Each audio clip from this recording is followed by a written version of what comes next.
So hi everyone, welcome back to another video another day for 34 के अंदर। Welcome है आपका जेयू ड्रीम्स चैनल के अंदर। और होप यहाँ पर आप सारे के सारे वीडियोस को व्लॉग्स को एंजॉय कर रहे होगे। और हमारे फाइनल जो व्लॉग्स वगैरह हैं यहाँ पर अभी कुछ दिन मतलब होल्ड पे ऊपर है, कोई यहाँ पर इश्यू की वजह से। बाकी यहाँ पर अभी जैसे मैंने वैसे भी वीक वाइज डिवाइड किया है कि कुछ कुछ यहाँ पर अलग अलग न्यू चीज़ आप सभी के लिए लाएंगे।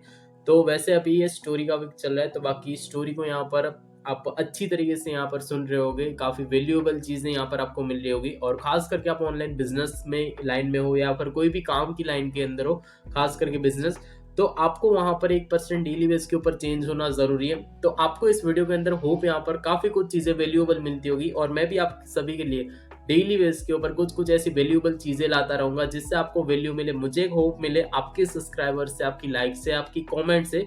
तो ये करना भूलना नहीं। सो फाइनली आज की जो स्टोरी है वो स्टोरी है बहुत अमेजिंग। और इसका जो यहाँ पर टॉपिक है वो आपको पता चलेगा नेवर गिव अप की। अगर आप बिजनेस के अंदर आप हो और आपका एक माइंडसेट नेवर गिव अप का माइंडसेट है, बिजनेस छोड़ो कोई भी लाइन के अंदर हो ना, आपका माइंडसेट एक नेवर गिव अप माइंडसेट है, बहुत कुछ दुनिया में हासिल कर सकते हो। क्यों? बिकॉज देखो एक इंसान ना जब चीजों को छोड़ देता है ना, वहां से बोर हो गए, तो उसका ना माइंड एकदम से बंद मतलब बंद हो जाता है। एक होता है ना दरवाजा बंद हो जाता है, कोई आगे का ऑप्शन ही नहीं देता।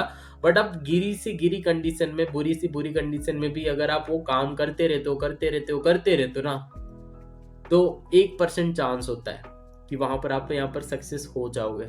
सही है, तो वही चीज यहाँ पर होती है।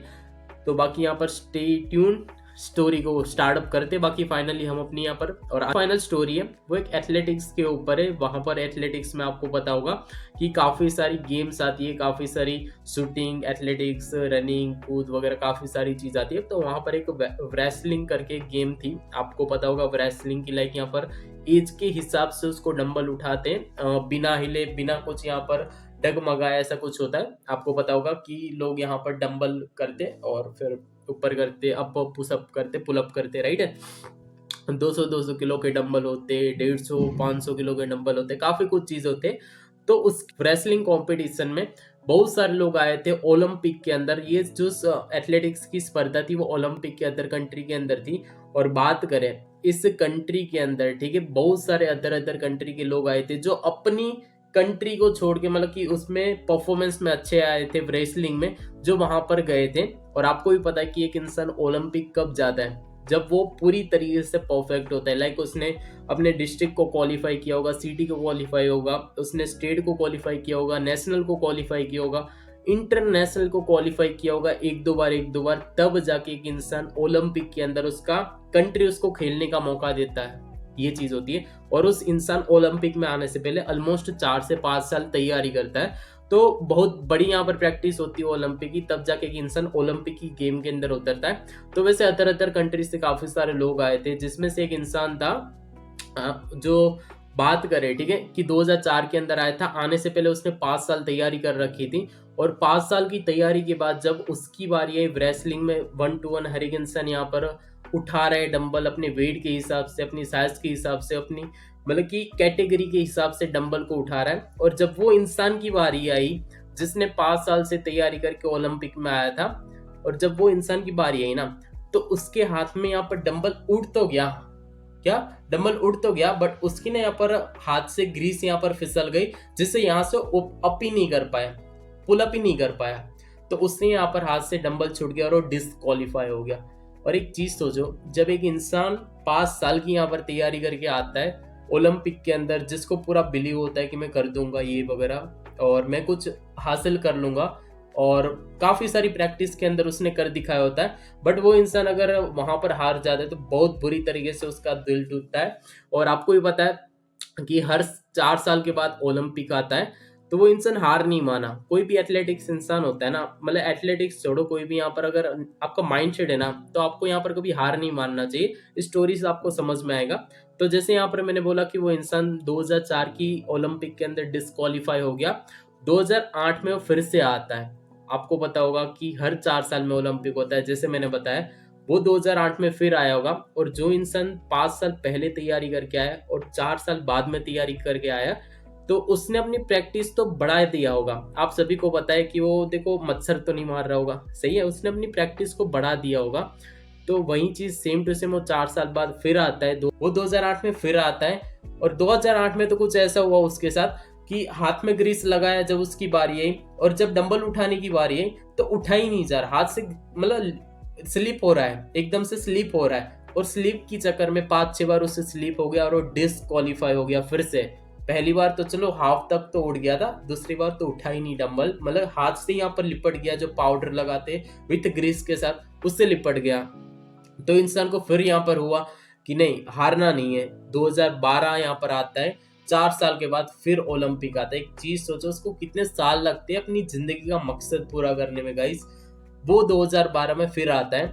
2012 के अंदर आने के बाद उसको यहाँ पर फिर उसकी कंपटीशन आती है। हर एक इंसान 1 to 1 आके यहाँ पर अपनी क्वालिफाई करता है, अपनी चीज़ों को, अपने टैलेंट्स को लोगों के सामने शेयर करता है। जब उसकी बारी आई तो उसने यहाँ पर फिर से यहाँ पर डंबल को उठाया, अभी परफेक्ट तरीके से यहाँ पर तैयारी करके आया था सारी चीज़ों को यहाँ पर, और डंबल भी उठा लिया उसने, अप भी कर लिया। और अप करने के बाद ना थोड़ा सा डिसबैलेंस हो गया, थोड़ा सा ऐसे हिल गया ऊपर यहाँ पर उठाने के बाद, तो उसका जो रैंक का सेकंड आया। सोचो कितने 12 साल के बाद उसका रैंक सेकंड आया, और उसको ओलंपिक के अंदर सिल्वर मेडल मिलता है, और उसको एक होप मिलती है कि हाँ भाई, जो मैंने यहाँ पर 12 साल दिए ओलंपिक को वो वेस्ट नहीं हुआ है। और उसको सिल्वर से भी वो सेटिस्फाई नहीं था।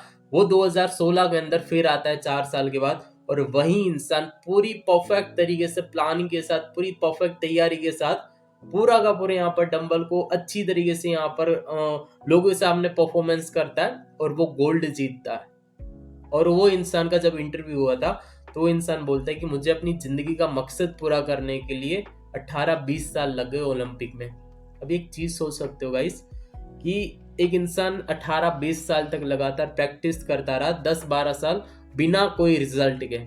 आप एक चीज सोचो, आप बिजनेस स्टार्टअप करते हो तो आपको स्टार्टिंग में कुछ चैलेंजेस आते हैं, कुछ प्रॉब्लम्स आते हैं। 1 महीने कुछ नहीं हुआ, 5 महीने कुछ नहीं हुआ, 1 साल कुछ नहीं हुआ, तो आप में से बहुत सारे लोग हार मान जाते हैं।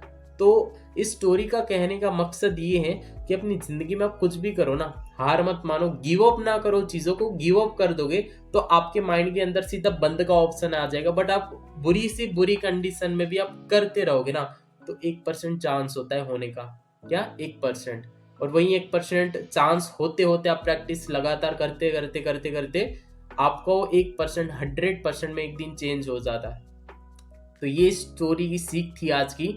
इस स्टोरी से बस हमें एक ही चीज सीखने को मिलती है कि आप चाहे कोई भी फील्ड के अंदर उतर गए हो, कोई भी बिजनेस के अंदर उतर गए हो, तो हो सके आप कुछ ज्यादा टैलेंटेड नहीं हो, आपको कुछ चीजें नहीं आती, आपको कोई लैंग्वेज नहीं आती, या फिर आपको कोई स्किल्स नहीं आती, तो ऐसा इसका मतलब ये नहीं होता कि आपको कुछ आएगा ही नहीं पूरी जिंदगी।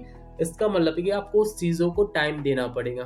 कुछ चीजें ऐसी होती है जो हमें खानदानी नहीं मिलती, सही है, तो आपको वो चीज सीखनी पड़ती है। और खानदानी कोई भी चीज नहीं मिलती कोई भी इंसान को, बस माइंडसेट होता है। कोई इंसान जल्दी सीख लेता है, कोई इंसान थोड़ा देर से सीख लेता है, बट ऐसा कोई भी नहीं होता। मैंने आज अपनी लाइफ के करियर के अंदर ऐसे कोई भी इंसान को नहीं देखा जो इंसान जिस चीज के ऊपर लगा रहा है, काम करता रहा है, उस चीज को वहां सक्सेस ना मिली हो। आज जिस रोशनी के अंदर हम बैठते, बल्ब, ठीक है, कोई इंसान ने वो भी तो बनाया था। अभी उस इंसान की स्टोरी चलो आपको बताऊंगा तो काफी टाइम लग जाएगा। वो इंसान 10,000 से ज्यादा बार फेल हुआ, और जब उसको पूछा गया कि 10,000 से ज्यादा बार फेल होने के बावजूद भी आप उस पे ऊपर क्यों टिके रहे हो, तो उसने बोला कि भाई 10,000 ट्राई करने के बाद ऐसा नहीं कि भाई मुझे यहाँ पर कुछ नहीं है, जो 10,000 यहाँ पर तरीके थे ना, वो मैंने अलग अलग तरीके किए, तो जो तरीके थे वो मेरे को यहाँ पर पता कि ये अनसक्सेसफुल तरीके हैं, तो एक तरीका तो ऐसा निकलेगा जिससे बल्ब जलेगा। और आज सोचो पूरी दुनिया बल्ब के नीचे बैठी है, शायद आप भी बल्ब के नीचे बैठे बैठे वीडियो देख रहे होगे, लाइट के नीचे, सही है। सो गाइज, आज की स्टोरी बहुत अमेजिंग थी, और होप आपको इससे कुछ सीखने को मिला होगा। और अगर आपको इस स्टोरी को अच्छा लगा होगा तो like, comment, share and subscribe कर देना। अपने लव वंस को शेयर कर देना जो आपकी तरह एक नेवर गिव अप पर्सन है, आपका साथ दे रहे, सपोर्ट कर रहे। आपके कोई फ्रेंड सर्कल है, ठीक है, उसको शेयर कर दो जो अपनी लाइफ के अंदर कुछ करना चाहते हैं। सो गाइज, मिलते हैं स्टे ट्यून्ड डे 35 के अंदर कल। Okay, best of luck.